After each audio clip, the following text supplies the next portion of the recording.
में अल्पवास। कहते हैं कि परिस्थितियां भी इंसान का भविष्य तय करती हैं। अगर भीम जी के पिता ना बीमार पड़े होते तो वो कभी बड़ौदा वाली नौकरी छोड़कर नहीं आते। सोचिए, भीम की नियति का तब क्या होता अगर वो लौटकर बॉम्बे नहीं जाते। वो बड़ौदा वाली नौकरी ही करते रहते और ज्यादा से ज्यादा स्टेट के प्राइम मिनिस्टरशिप तक प्रमोट हो जाते। और दलित परिवार से आने के कारण इतना कर लेना ही उनके लिए सपनों से कम नहीं था। पर नियति ने भीम के लिए इससे कुछ बहुत बड़ा सोच रखा था, क्योंकि उन्हें इतिहास में नाम कमाना था और अपनी एक अमिट छाप छोड़नी थी। उसके कुछ दिन बाद ही बड़ौदा के राजा ने ये घोषणा की कि वो कुछ योग्य छात्रों को अमेरिका की कोलंबिया यूनिवर्सिटी भेजना चाहते हैं और उसका पूरा खर्चा वो खुद उठाएंगे। इसको सुनकर भीम के तो जैसे भाग्य ही खुल गए हों। उन्होंने महाराज से बाहर जाकर पढ़ाई करने की इच्छा जताई। महाराज तो पहले से ही भीम से प्रभावित थे। उन्होंने भीम से इस स्कॉलरशिप में अप्लाई करने को बोला। 4 जून 1913 में भीम के साथ साथ 3 और स्कॉलर्स ने शिक्षा के डेप्यूटी ऑफिस के अंतर्गत एक एग्रीमेंट में हस्ताक्षर किए, जिसमें लिखा था कि वो अमेरिका जाकर बताए गए विषय से पढ़ाई करेंगे और पढ़ाई पूरी खत्म करके कोलंबिया यूनिवर्सिटी से लौटने के 10 साल बाद तक अपने प्रांत के विकास में लग जाएंगे। ये घटना भीमराव जी के जीवन में एक नया मोड़ लेकर आई।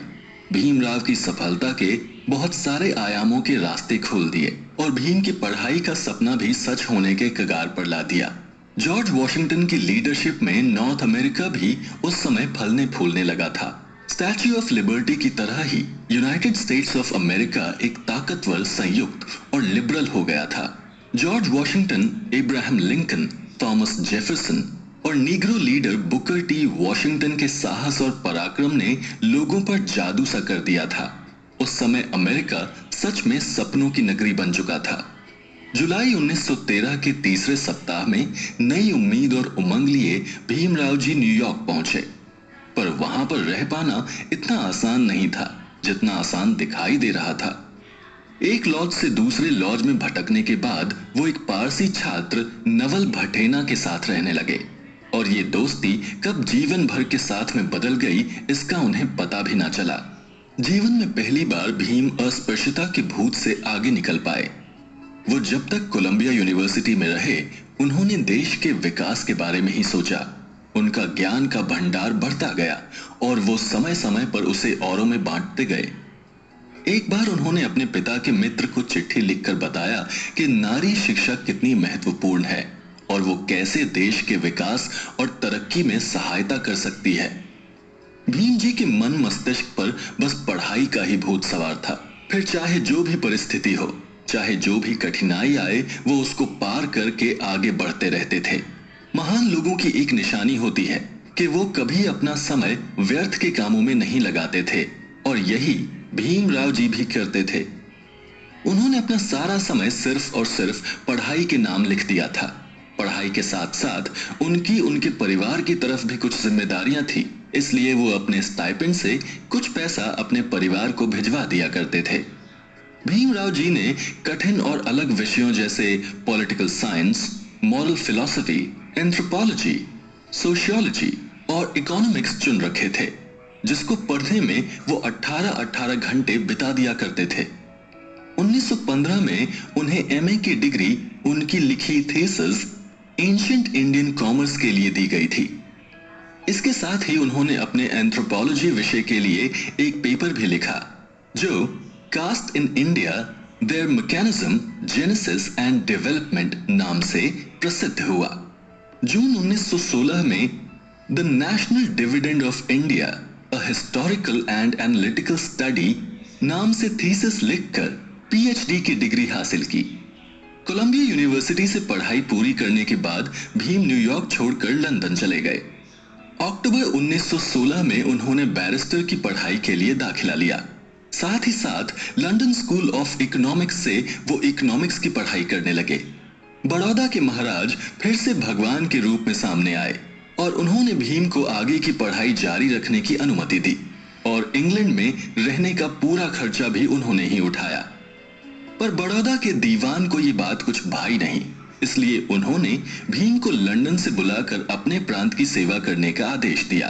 भीम को लंदन से अपनी पढ़ाई बीच में रोक कर लौटना पड़ा, पर लौटने से पहले अपने अध्यापक डॉक्टर एडविन कैनन की सलाह से उन्होंने आगे की पढ़ाई आने वाले 4 वर्षों में पूरी करने का समय मांगा। उनके अच्छे व्यवहार और ज्ञान को देखते हुए लंदन स्कूल ऑफ इकोनॉमिक्स ने उन्हें ये अनुमति प्रदान की। 21 अगस्त 1917 को भीमराव बॉम्बे वापस आ गए। ये वो समय था जब भारत बहुत कठिनाई से जूझ रहा था। सितंबर 1917 को वो बड़ौदा आए। बड़ौदा के महाराज इनको इसलिए वित्त मंत्री बनाना चाहते थे ताकि इन्हें प्रशासन में कुछ अनुभव हासिल हो। उन्होंने शुरुआत इनको मिलिट्री सेक्रेटरी बनाने से की। हालांकि ये पद इन्होंने अपनी पढ़ाई के दम से हासिल किया था, पर अस्पृश्यता ने फिर भी इनका पीछा नहीं छोड़ा। वहां के चपरासी ने भी इन्हें पानी देने से इनकार कर दिया था। कोई भी होटल इनको आश्रय नहीं देना चाहता था। इन्होंने इस विषय पर बड़ौदा के महाराज को चिट्ठी लिखी।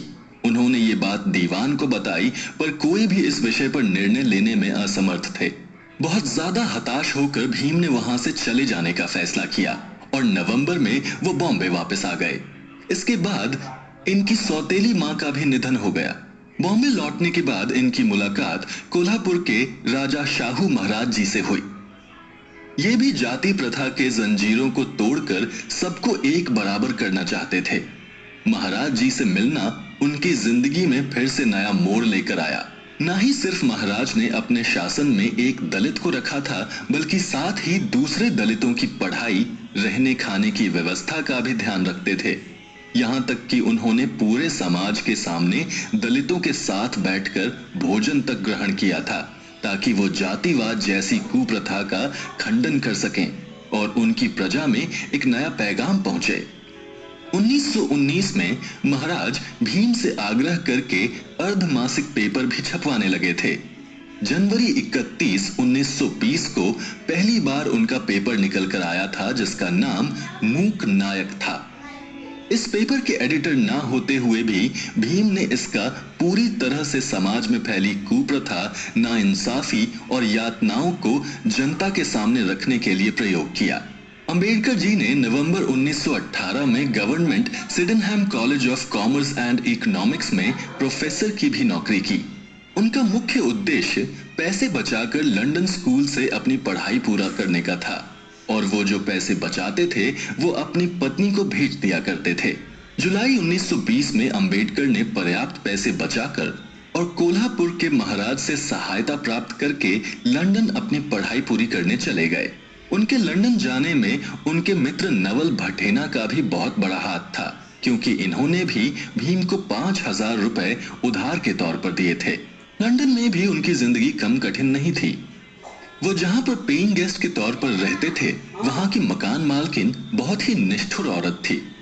वहां का सुबह का नाश्ता और रात का खाना भीम की भूख को मिटाने में असमर्थ था। उनके पास इतने पैसे भी नहीं होते थे कि वो बाहर कहीं कुछ खा लें। भीम की पढ़ाई करने की इच्छा इतनी तीव्र थी कि उन्हें इस बात से कोई फर्क नहीं पड़ता था कि उनका पेट भरा है या नहीं। वो ट्रेन से सफर करने के बजाय पैदल यात्रा किया करते थे, ताकि उनके पैसे कम खर्च हों। समय समय पर उनके दोस्त नवल भटेना भी उनकी आर्थिक सहायता कर दिया करते थे। लंदन में की गई रिसर्च से उन्होंने provincial decentralization of imperial finance in British India thesis लिखी, जिसके लिए उन्हें मास्टर ऑफ साइंस की डिग्री भी जून 1921 को दी गई। अगले ही साल उन्होंने यूनिवर्सिटी ऑफ लंदन के लिए एक और थीसिस लिखी, the problem of the rupee. वो थीसिस लिखने में इतने मशगूल हो गए कि उनके पास बैरिस्टर की पढ़ाई करने का बिल्कुल भी समय नहीं बचा, इसलिए वो परीक्षा में भी नहीं बैठ पाए। उन्होंने अपनी आगे की पढ़ाई के लिए यूनिवर्सिटी ऑफ बॉन का भी भ्रमण किया। उन्होंने अप्रैल 1922 से लेकर मई 1922 तक बॉन यूनिवर्सिटी में अपने दाखिले की सारी औपचारिकताएं कर ली और फिर वो लंदन वापस आ गए। उनकी थीसिस ने लंदन यूनिवर्सिटी में तहलका मचा दिया था, क्योंकि उन्होंने इंडिया में ब्रिटिश फिस्कल पॉलिसी की कड़ी निंदा और आलोचना की थी। इसलिए उनको यूनिवर्सिटी ऑफ बॉन से मार्च 1923 में लंदन बुला लिया गया और उनके प्रोफेसर डॉक्टर एडविन कैनन ने उनको फिर से थीसिस लिखने के लिए बोला, पर उनकी आर्थिक स्थिति ऐसी नहीं थी कि वो लंदन में ज्यादा समय के लिए ठहर पाएं, इसलिए वो फिर बॉम्बे वापस आ गए। उनका परिवार भी आर्थिक तंगी से जूझ रहा था। अप्रैल 1923 में उन्होंने फिर से अपनी थीसिस लिखकर डॉक्टर एडविन कैनन को भेजी। इतनी कठिनाई के बावजूद भी अब तक भीमराव ने अपनी पढ़ाई से इतनी योग्यता हासिल कर ली थी जो उनके स्वर्ण वर्ण के समकालीन व्यक्ति भी हासिल नहीं कर पाए थे। ये सब सिर्फ उनके परिश्रम और इच्छा शक्ति के कारण ही संभव हो पाया था। पश्चिमी शिक्षा के बावजूद वो अपनी भारतीय मिट्टी से जुड़े रहे और अपना सारा जीवन अपनी मातृभूमि के विकास में ही लगा दिया।